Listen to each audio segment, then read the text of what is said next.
we are kind of our format for today. We kind of keep this loose. So typically, the first 40 minutes or so, I'm asking questions of the panelists. Students, you are absolutely welcome to throw questions in the chat. I may ask you to unmute and be able so you can ask it yourself or to elevate it. But we have a couple of questions to get the panelists started. Then we'll kind of keep the conversation going. And then we like to leave some time at the end for networking breakouts. So we'll move our 3 speakers into breakout rooms, and then you as students are welcome to pop in. It's a great way to just introduce yourself, maybe ask a question that came up that's like specific to the industry or function space that panelist is in, or to just say, hey, I'd love to just get a coffee chat. I have a couple more questions. Obviously you now know each other's coffee drinks. So you can have a virtual coffee thing too, because some of our panelists are not in Minnesota. So that is it. I'm going to stop my share. Yes, there we go. So, and then we'll just, as Julie is our producer. So she is behind the scenes. She's always making the magic happen. And then Coach Will is also on, and he will always keep his eagle eyes on the chat as well, because I do not multitask well. So I'm not great at watching chat and talking and chewing gum at all the same time. So we're going to start with having our 3 panelists. One of our panelists, Aaron Gibson, did unfortunately have to step up. He wasn't able to make it today because big things are happening at Bank of America he was needed to be working on. So he did share that he'd be happy to connect with anybody who wants to talk directly about finance rotation programs in Bank of America. So feel free to direct message me or email me, and I can get you his contact info too. But we love to have our panelists start with introducing. We'll take a few minutes for each panelist. And so I'm going to go alphabetically by last name. So I'm going to start with Peter, and then we'll go to Ify, and then Danielle. And so I would love to kind of hear a general career overview. This is not your tell me about yourself. We will not rank you on that. But love to hear a general kind of career overview, a little bit about, like what you've been doing. And then if you can, we'd hear a little bit about like a recent project that you've been working on as well. So just to kind of set the scene for our audience, so they kind of understand where is Peter today and what's Peter doing. So Peter, take it away, my friend. Thanks, Bridget. So my name is Peter Din.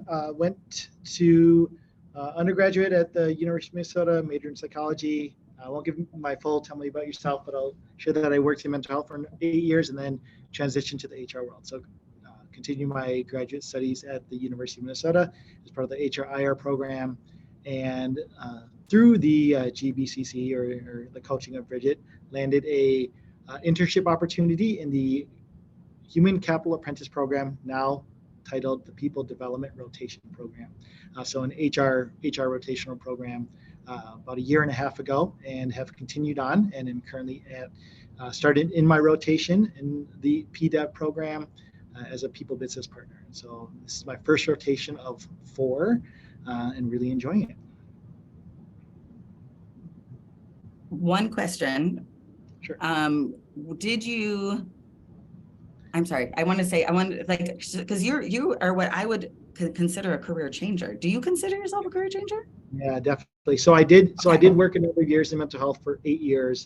And then to make that transition, the pivot over to the HR world. And so still applying many of the same skills, really enjoying it.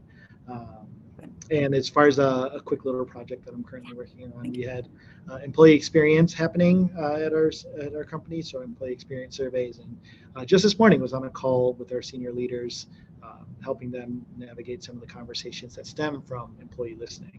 And so that was fun. And then, Every company needs a Peter. Every company needs a Peter. I love that. We all need someone like you that cares about listening. I love it. Thank you so much. Okay, Mr. Ify, who is a new dad, everybody. I mean, props to him. Brought a new human into the world. And so Ify, why don't you give us a career overview and then a little more about what you're doing at Thermo Fisher Scientific. I just want to call Thermo Fisher and some project stuff. So take it away, sir. Oh, and where are you talking to us from? Oh, thanks, Bridget. I'm in Frederick, Maryland. Start with that. Was in Minnesota for 12 years. I miss Minnesota, even though Brigette doesn't think so. All right. In terms of kind of career timeline, I did my undergrad at Minnesota State Mankato. Go Adam Thielen. if you guys know who that is. Had an Is that undergrad. sports again? Are we talking Yeah, sports again? he's a football Okay, player, yes. but he went to All Cato, right. so I always Okay. I'm proud of saying my school name Go now. Mavericks. Go Mavericks. Go Mavs, Yep, go exactly. Mavs. Yeah, I am too. So okay. Had an undergrad in biochemistry. I thought I was going to be a doctor for quite a bit there, but ended up working in the industry. Couldn't get past the MCAT. Me and the MCAT, we didn't work out too well. The GMAT was better, hence business school. But went to the industry, worked at Medtronic for about 5 years. I spent a lot of time doing complaint handling and quality. So I have a post-market quality background, did some Lean Six Sigma stuff, really enjoyed that, continuous improvement. While I was there, I got into the part-time MBA program at Carlson, where I met the wonderful people and folks like Brigette. I think I did 3 years in the program. At the end of my second year, I was thinking of kind of what I wanted to do with my career and transitioning. And I was just, dead focused on LDRPs, right, rotational programs, just so that I could expand my business acumen. I think that was the main reason for me, because I was just so niche in quality that I was like, all right, if I don't do something rotational, I might not get as much experience as I need, right, to be a functional manager and transition to the business side. And so I found Thermo Fisher at National Black MBA. Fun fact about that, Brigette and I sat side by side on the flight going to National Black, and we may or may not have done some coaching on the flight. There is. Also, here's MBA. the real story, you guys. Here's the real story. Jennifer Hardigan from our team, who leads our business development. It was Jennifer and I, and who were on the same flight with Evie.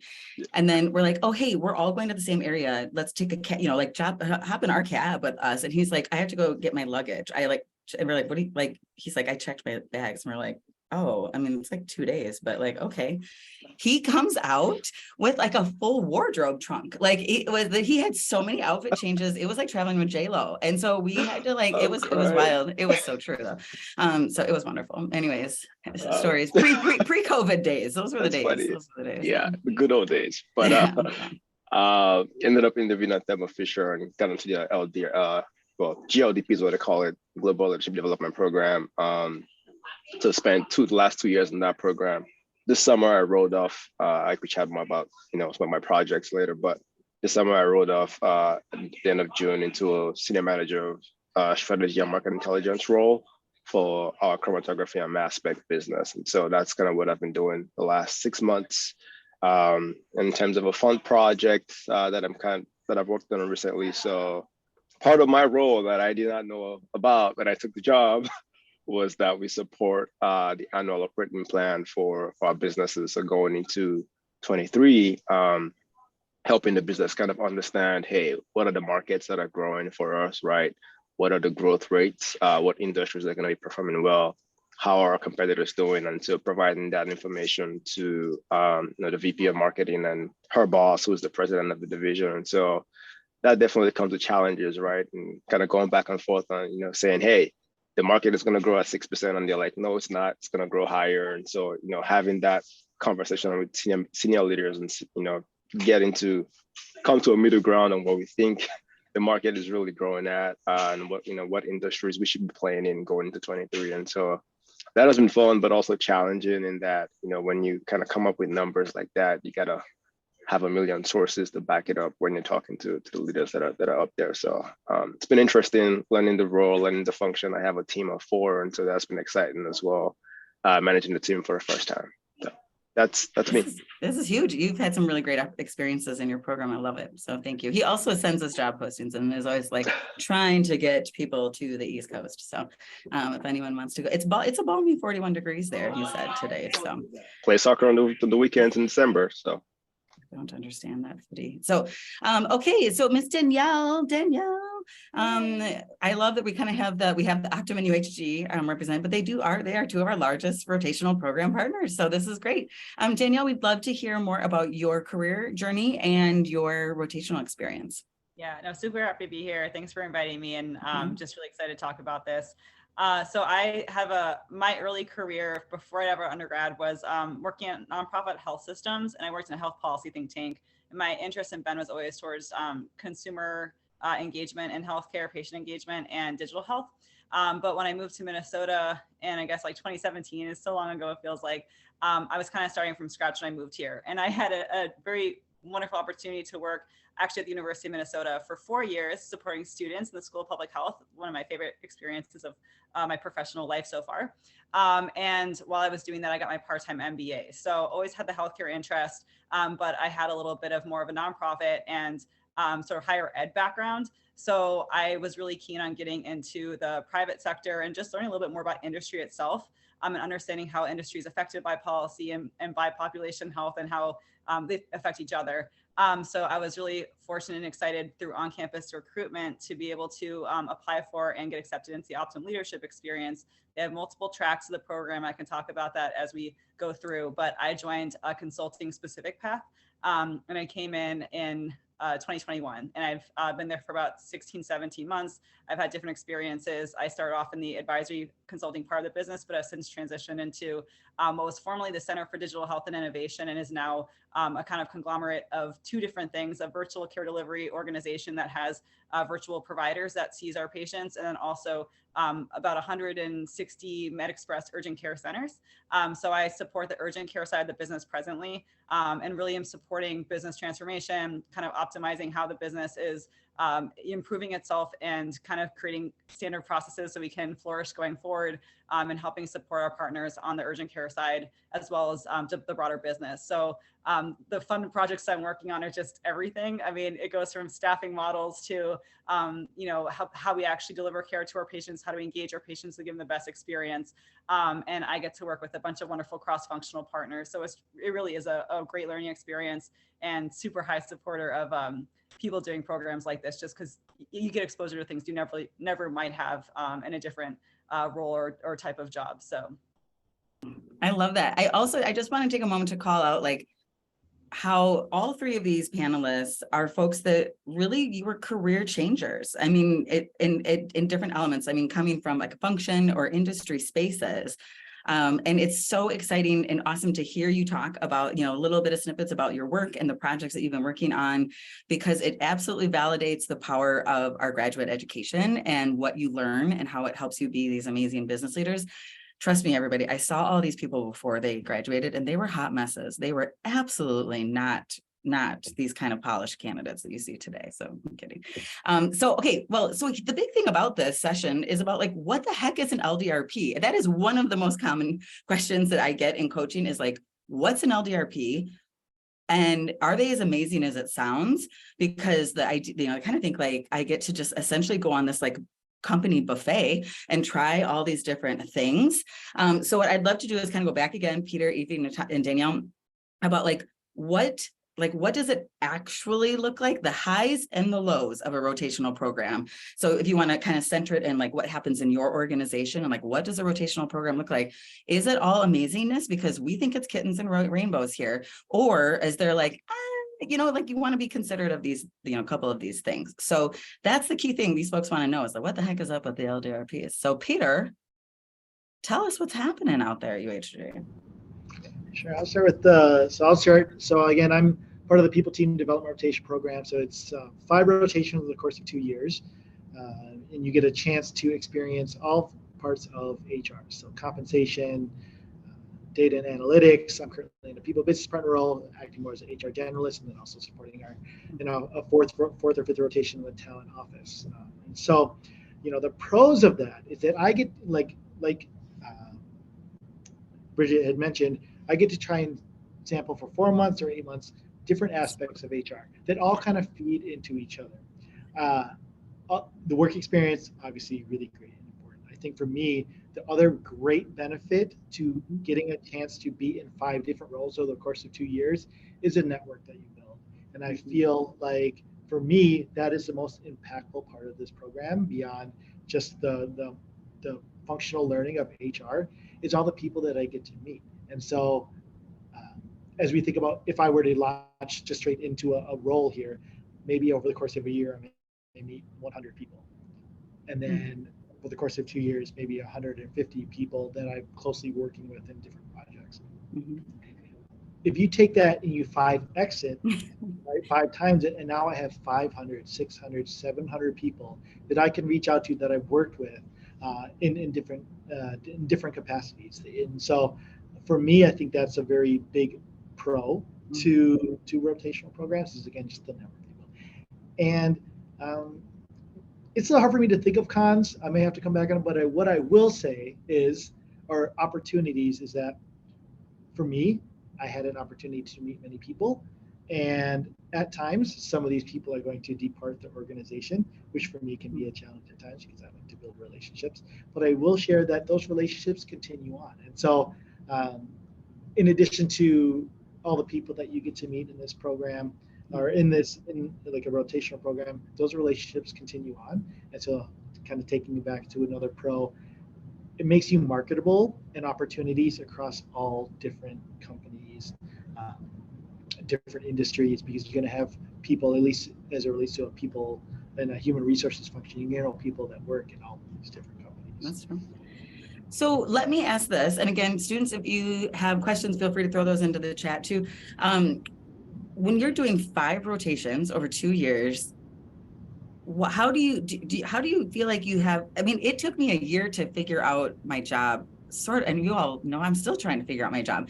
So how do you figure things out when you're only there for a few months? Yeah, it's a great question. I'll just relate that back to people, right? I think one skill that you build in a rotational program such as this is that when you onboard, you, again, armed with all of the great tools that I received from the GBCC, having a great elevator pitch, having a way to communicate your brand, having other people to connect, asking for additional people to connect with, that can really accelerate your learning. And you start to develop a muscle of, I may not know the answer, but I know who I can ask the answer from, and you get a lot of learning that way. And in addition to that, you start to understand that you may not need to be the expert and the deep expert in the room. Just knowing somebody who can get to the answer and being able to find that answer is going to be the most key to really accelerate your learning.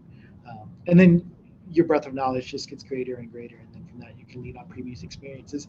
And you may know different aspects of the same problem that other people don't because of the different lenses and previous experiences that you've had.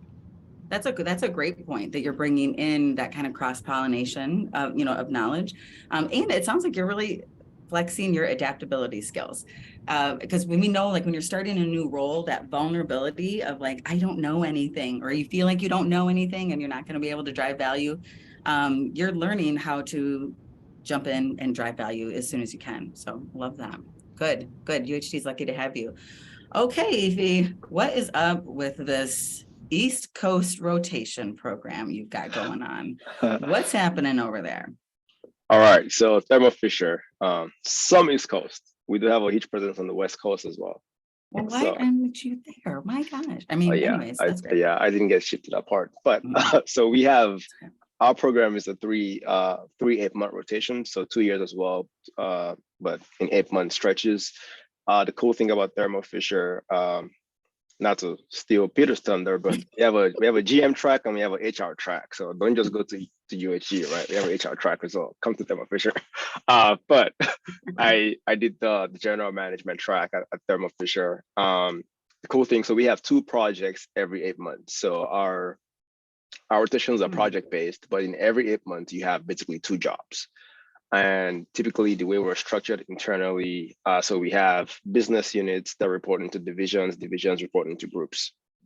It might be a little complicated, but that's kind of how we're structured internally. And so your projects might, sometimes be in the same business group, sometimes in 2 different business groups, sometimes in the same division. So basically in 2 years, you get to learn 6 functions for the most part, sometimes 6 different business groups, right? And so the pros that I'll say are 2. 1, the exposure to a multitude of functions, right? And so you don't get to become the expert at it, but you get to be exposed to quite a bit and get knowledgeable about a few different functions, at least 5 or 6. I think 2 is just exposure to senior leadership. So I use exposure twice, but the senior leadership part, because at Thermo Fisher, they're quite involved when it comes to the GLDP, right? So at the end of every rotation, we're presenting out to them. Typically, your project assignment managers are either a VPGM or division president, right? And so you have check-ins regularly with folks like that, which again, to Peter's point, if you had come in through a regular role, you might be exposed to one or two. Over the course of the 2 years, I can't even count how many of them, right, that we get touch points with. So I think it's really special in that aspect. A con, and I'll try to be as honest as possible here, being that I'm out of the program now, is with as much exposure that you get to multitude of functions, you don't get to every single. I'm in a market intelligence function right now, coming off program, and I didn't do market intel at all when I was in the program, right? So you get to build skills where people trust you to put you in roles that you might not have the experience to do. However, getting up to speed in a senior manager role is not the same as being in the program, right? And so you tend to struggle with that a little bit. And I think that's normal across the board. But again, the GLDP prepares you to, to be agile, to be adaptable, and so you get to survive in the roles. So I think that's the one thing I'll call a con when it comes to that. It's a challenge. Yeah, it's a challenge because when you rolled out, you said you have a team of 4. You lead a team. I mean, like right. you roll out. I think this is also something I kind of heard in what you're saying is that a lot is expected of you when you're in a rotation program. Sometimes I think there's a perception that like the company is going to just guide you along and like see all these cool different functional areas and kind of woo you. But the reality is you're on a leadership program. So there is a lot expected of you. And as such, it can really accelerate your career, right? After 2 years in this program, you're now leading a team and in beautiful Maryland. It's amazing. I love it. Okay, Danielle. Yeah, I love it. You've had an interesting rotation experience. So I'm excited for you to share this. I've had an interesting experience, and I'm also a person who's pretty candid, so I appreciate that. I'm like both you and Peter. And I think a lot of what you said also resonates with the experience that I've had as well. So the OLE program, Optimum Leadership Experience, it's a 2-year program, 8 months is, per rotation, similar to what was just described. And the track I came into no longer presently exists. It was an advisory consulting track, but the track that does exist is great. It's a corporate leadership and product management track, and you can actually do a leadership facing one that's maybe more strategy and a product facing one as your next one. So kind of like what he was talking about, like you can, this one you can actually get exposed to different functions, different types of roles, things that you normally wouldn't have any experience and exposure to previously, and grow really quickly in that. So I have a friend who's doing like pharmacy benefits and specialty pharmacy work, and she had no experience prior, and she's like growing really quickly in this 8-month rotation, is looking to actually get a full-time offer in that team.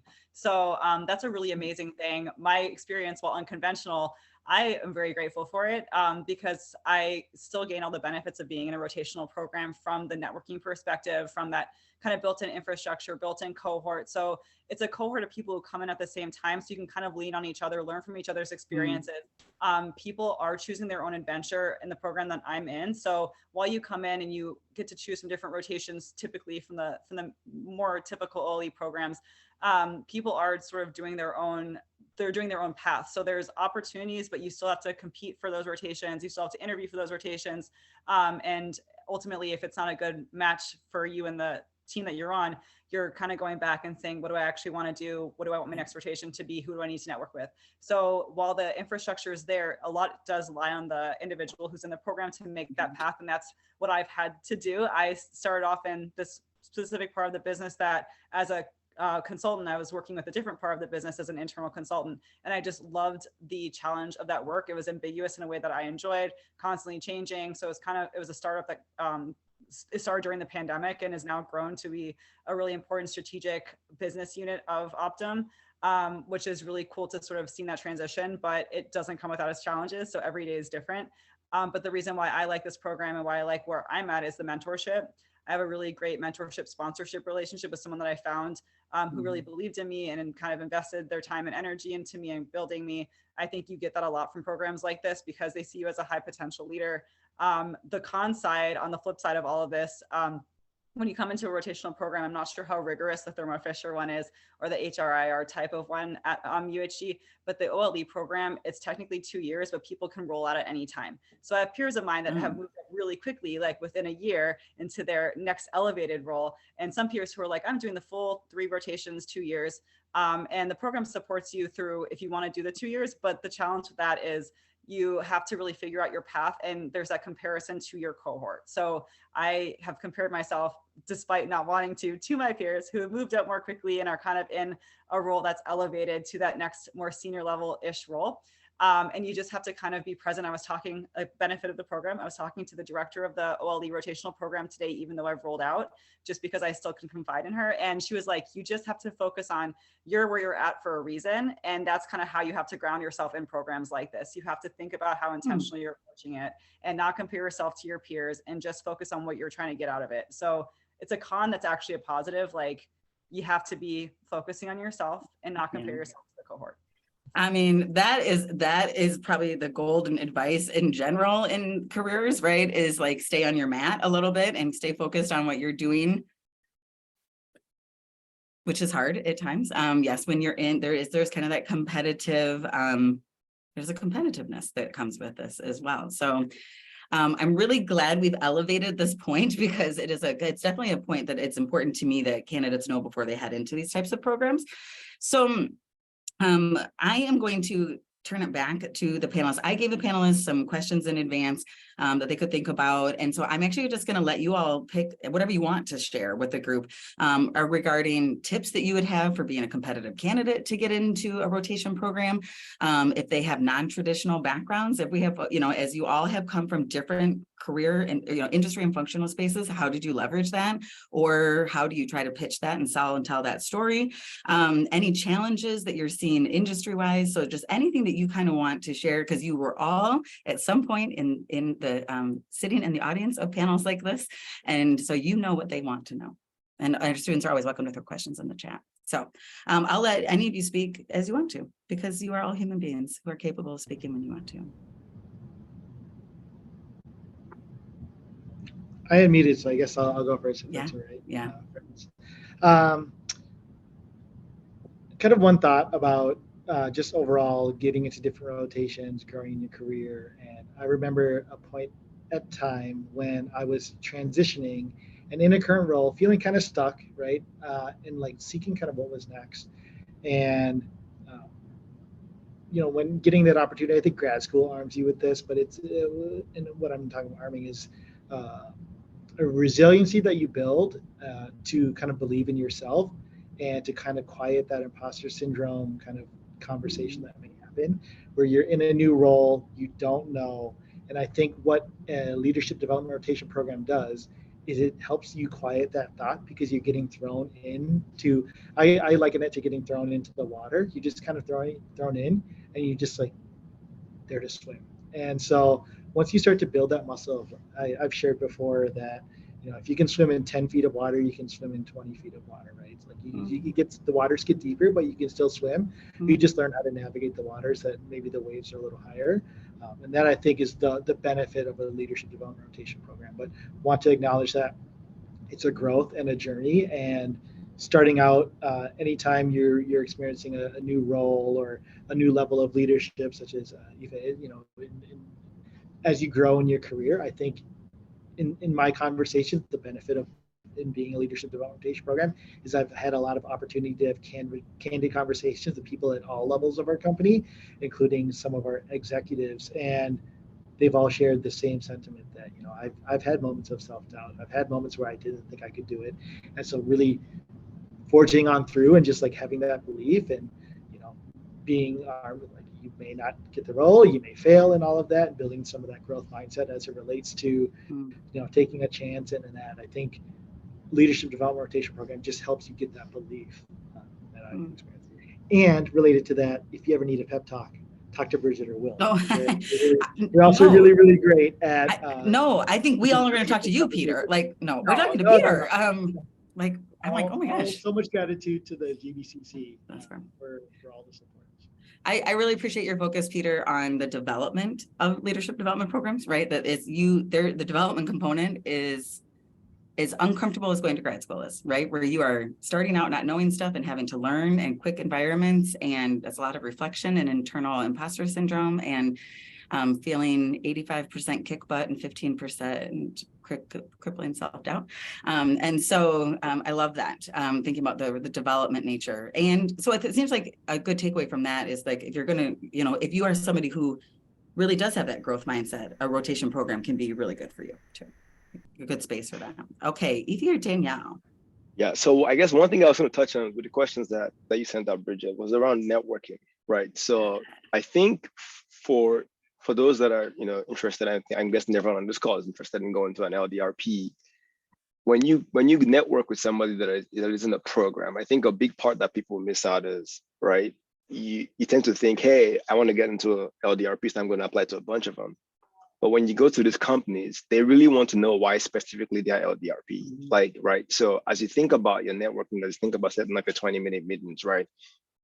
If you're going to reach out to somebody at Thermo Fisher, you want to know why this specific program, right? Is 8 months appealing to you? Is, you know, 6 months appealing to you? Is the flexibility appealing to you? I think you want to be able to answer those questions. Like, so for us, we have a general management program. Not everyone ends up being a general manager, right? You take your career how you want it coming off program. So again, right now I'm in market intelligence. I have peers in product management. I have peers in commercial. I have peers in vertical marketing. And you go all the way as you want, right? I want to end up being a GM, but they want to know really when you're coming to apply, hey, do you actually want to be a general manager, right? So why a GM? What interests you in being that? So I think as you think about your networking, right, understanding why a specific program, you know, really pertains to you, and then also, you know, keeping those meetings short and sweet. And you'll learn this through the GBCC, right? Whenever you leave any of those calls, make sure you're asking, hey, who else can I reach out to, and doing things like that. There's a pretty good book out there, the 20-minute networking meeting. I don't know if I got that from the GBCC or one of the classes at Carlson, but yeah, totally from us, yeah. That's So I think Bridget put me on that. That's, you know, that's important. And yeah, network all the way. I think it will be really helpful. Even when you're in these programs, I don't know how it works at Optum or UHG. Even getting off program, you have to network to get your next roles, right? It doesn't just fall on your lap. So you know, learn it, practice it. It takes you all the way. Yeah, that's so great. And that's a great point about network for your next role. Yeah. You think so, and this is maybe some programs do this, but it sounds like for all three of the panelists on here, what we roll off into, it is like, so people don't just sit back in these programs, right? Like for the 2 years or however long you're in it, you have to hustle. Like you get in and that's a great success, but eyes are on you. And if you just sit back and don't push your path forward, you're going to fall behind. You're not going to grow in the company. It's going to stagnate you pretty quickly. So you have to come in super hungry to, I don't like the term eat what you kill. So I'm trying to think of a different phrase, but you have to like really put yourself out there, and you really have to, again, I can only say the word is like hustle to make yourself known. And I think like Evie and Peter, you've done a great job. I've worked hard to do this, at least with the team that I'm on. But yeah, that's something that's really hard to do in 2 years, like to do these different rotations and to make yourself stand out and to do that amongst a bunch of really amazing, strong other employees. Is really hard. And right, like you might roll off and not get into that next level in some of these rotation programs if you aren't demonstrating that you've actually mastered the skill set to get to that next level. So absolutely, totally. If you like, I was literally going to say what you just said, so I'm so glad you called it out. But you can't just sit back and relax. You have to be showing that you're adaptable. You have to be showing that you're getting the skills and that you are a person that they should be investing their time and resources into. Flip side is you're also trying on these companies for size when you're in the organizations, and you're trying on functions for size. So if you do your rotation program and at the end of the 2 years or however long, you absolutely cannot stand the organization or the functions that you tried on, that's fine and well. Like you have an amazing credential through coming through these programs. You can take the skills anywhere you go. You've demonstrated something successful enough that people will be references for you. But again, like you're not stuck in the organizations you start out in. If you find a sense of home there, that's amazing. If you take skills and leave, I've already seen people doing that through my own cohort. They came in, they realized it wasn't for them. I have a friend who's going to try to apply to med school now. Great, she learned that. So just wanted to put it out there. You're never stuck. This is just the start of a journey. But you do have to credential yourself on top of just the credential of being in the program. Oh God, the three of you are like the best coaches for the students. Coach Will and I are going to just retire. Danielle, a question came in the chat for you around leveraging a non-traditional background of coming from more of a nonprofit higher ed background. This comes up, we've done panels on this before about how do you leverage that non-traditional background, i.e. how do you build credibility in a business when you don't come from a business background? Yeah. Any Okay. tips? The real talk? Love that question. Because when you're interviewing for these things, I actually remember when I was interviewing for the OLE, my first round, I was like, how do people with non-traditional backgrounds actually do here? And the person was very blunt. They're like, sometimes they do great. Sometimes they stink. And I was like, Okay. I think like the benefit of a non-traditional background is, especially while you're applying. So there's two ways to answer this. One, in the actual like being a competitive candidate, and then two, in the actual roles. So I'll answer it really quickly from both. So from the actual candidate functional like interview component and sort of star stories and even the cases and stuff like that.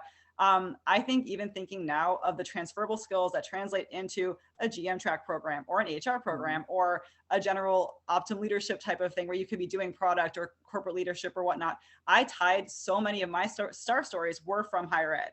They were from working with students. They were from adapting during COVID and having to change how we did some of the things in our academic strategy and recruitment strategy. So that's all business things that, it was a nonprofit university, but there were business decisions or things that I could directly tie back to the business that made myself relevant for applying for a consulting rotational program in healthcare. Plus I was working in a school of public health. So like got that notch. So think about that now, like before you do these interviews, thinking about how to tie the skills you're getting in a non-traditional background directly to the types of skills that are relevant to prime you in a rotational program. They don't have to be fleshed out perfectly, but to show that you're able to transcend the current role and environment that you're in and apply those and grow and adapt in a different industry or function. So that's one thing. Then actually in the role, I use skills that I learned every day in higher education and in nonprofit healthcare and all that kind of stuff in the work that I'm doing. I work in a consumer facing service industry. So working with students previously and working in a service industry through higher education is so relevant. I have to keep that mindset that I had and again, translate that into a different industry. So I think just priming yourself now to be like, what do you like about your non-traditional background, whatever you've done that you want to hold on to as nuggets of things you're passionate about or interested in or skills that you have and carry that forward. But also like, what do you want to adapt because and grow on? Because clearly people might interview and ask you, what are you actually looking to get out of this program? And it's not just, oh, I'm looking to switch industries. It's actually, I have a great base in this skill set that I've really strengthened in this industry and this function. I want to grow that and adapt it for an industry I'm really interested in. There's things that I see as opportunities for growth that I haven't been able to get exposure to. This is what I'm looking for in these programs, and people just want to see that thoughtfulness. So yeah, long answer, but hopefully that helps think through both. I think it's helpful. It was a great answer, and really key things around adaptability. Being adaptable and being able to show how you're going to transition the skills that you gained in previous experiences as you're moving forward. Everybody changes roles, industries, functions throughout their career, right? So there's times where you're accelerating in a function or industry and times where you're going to be pivoting. So learning how to finesse the story is always important. Okay, so we promised folks that we would give a chance to do some breakout time. So we're going to put each of our three panelists into a breakout room. And then, and Julie's going to pop on and explain how students, you can jump into the breakout room. This is just a great time to give them accolades, tell them how much you appreciate them, ask them questions or follow-ups, and then we'll come back in about 10 minutes. So we'll all still be together at the end for the last few minutes as just kind of a final hey check-in, but we know it's gonna be a really great way to break the ice with the panelists you wanted to chat with. So Julie, tell the people what they need to know. Yeah, there's not much to know. I'm gonna open the rooms. Okay. The panelists will go directly in there and you should see a pop-up window to be able to choose your room. You can move between rooms as well. And I'll set the timer for 10 minutes. Okay, we'll see everyone back here in 10 minutes.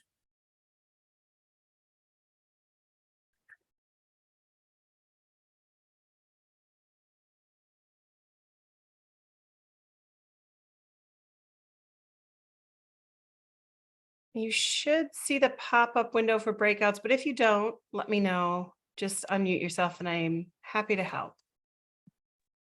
Yeah, I unfortunately have to head out to meet with some students, but I'll follow up with all our panelists later. That's cool. Thanks, Garth. Yeah, thanks, Garth. Cool. That's Thanks, cool. y'all. This is great.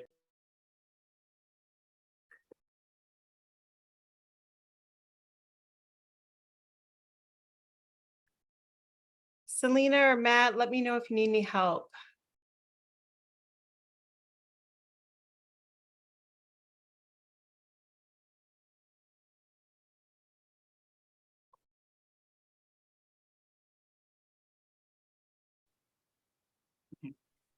Will, would you mind going, do you want to chat with Efi for a little bit?